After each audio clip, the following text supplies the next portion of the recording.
Leveraging debt and equity in apartment investing is a strategic approach to optimizing cash flow and maximizing returns. The use of borrowed funds to finance property acquisitions allows investors to amplify returns on their equity, while preserving liquidity for other investments. However, higher leverage levels also come with increased risks, such as reduced cash flow margins and potential vulnerability to market fluctuations.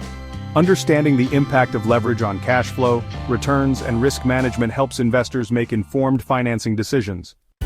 The concept of leverage involves using borrowed funds or debt to finance a portion of a property purchase while investing a smaller amount of equity. By financing a significant portion of the property, investors can achieve higher cash-on-cash returns as long as the property's income exceeds debt service costs. Moreover, leverage allows investors to retain more cash reserves, enabling portfolio diversification and future investments. Leverage increases cash-on-cash return by reducing the upfront equity investment while maintaining property income. Mortgage payments contribute to principal reduction over time, building equity through amortization. However, it is important to note that higher leverage can magnify losses during market downturns or periods of reduced rental income. Alright, let's dive into the benefits of leveraging debt. First up, increased investment capital. You see, leverage enables the acquisition of larger properties or even multiple properties with the same amount of capital. Then there's the higher cash-on-cash returns.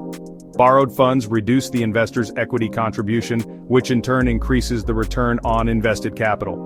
And don't forget the tax advantages. Mortgage interest is tax deductible, reducing taxable income and improving after-tax cash flow. Now let's talk about the risks of higher leverage. One of the big ones is reduced cash flow margins. High debt service payments can really strain cash flow, especially during periods of vacancy or unexpected expenses. Market volatility is another concern. Properties with high leverage may be more vulnerable to interest rate increases or declining property values, and there's always the potential for negative cash flow. Over-leveraging may result in debt service exceeding property income.